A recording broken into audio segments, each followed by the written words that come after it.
Basically आप लोगों का अकाउंट तो खुला ही होगा। बेसिकली सभी लोग के अकाउंट जो है किसी न किसी बैंक अकाउंट में ओपन होते हैं। तो आपको कहीं ना कहीं आपके माइंड में ये क्वेश्चन जरूर आया होगा कि ये बैंक जो है, बैंक पैसा कैसे अर्न करती है, आपको कैसे इंटरेस्ट पे करती है। इस पर कंप्लीट जानकारी देने वाले हैं, तो बने वीडियो को एंड तक। एंड वीडियो बहुत ही इंटरेस्टिंग होने वाला है, तो वीडियो को एंड तक देखते रहिए। चैनल पर सब्सक्राइब कर लीजिए। तो आइए वीडियो को स्टार्ट करते हैं। तो गाइस बेसिकली होता क्या, जैसे कि आपका अकाउंट किसी भी बैंक अकाउंट में ओपन होता है, माइंड में ये कंफ्यूजन जरूर होगा कि बैंक वाले आपसे पैसा कैसे अर्न करते हैं, उनकी इनकम कैसे जनरेट होती है। तो उनकी इनकम का सोर्स में डिपेंड करता है। जैसे कि हम अपने अकाउंट में मान लो 1 लाख या 2 लाख रुपीज डिपॉजिट करते हैं बैंक मैनेजर के पास या किसी कैशियर के पास। हमारा जो बैलेंस है वो अकाउंट में हमारे क्रेडिट कर दिया जाता है बैंक की तरफ से, लेकिन वो एक इलेक्ट्रॉनिक मनी होता है जो कि हमारे अकाउंट में शो होता है। बट हमारा पैसा बैंक वालों के पास रहता है और वो उसको जिस तरीके से चाहे उस तरीके से यूज़ कर सकते हैं। सबसे ज़्यादा हाई इनकम की बात करें बैंक की, जैसे कि आपको लोन प्रोवाइड किया जाता है बैंक की तरफ से। जब आपको लोन प्रोवाइड किया जाता है, जो उस पर इंटरेस्ट बैंक चार्ज करती है,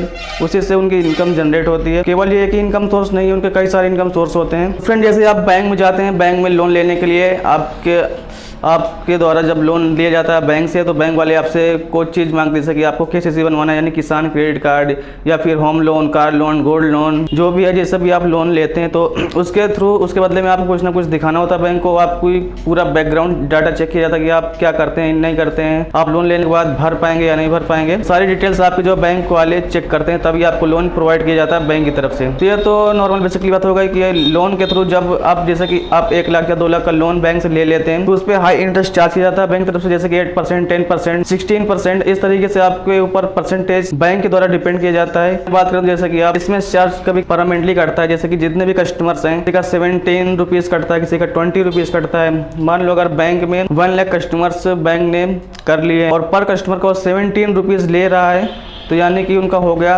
17 लाख, यानी कि 17 लाख रुपए केवल इसमें चार्ज से बैंक ने इनकम करी, वो भी मात्र 3 महीने में। और सेकंड में बात करें, जब बाकी बैंक के अलग अलग चार्जेस होते हैं, जैसे कि आपको चेकबुक या पासबुक, इस तरीके से बैंक जो आपके ऊपर चार्ज करती है। आप बैंक से लोन ले लेते हैं तो आपको इंटरेस्ट देना होता है बैंक को ईयरली, यानी कि साल में आपका इनकम परसेंटेज के हिसाब से आपसे लिया जाता है।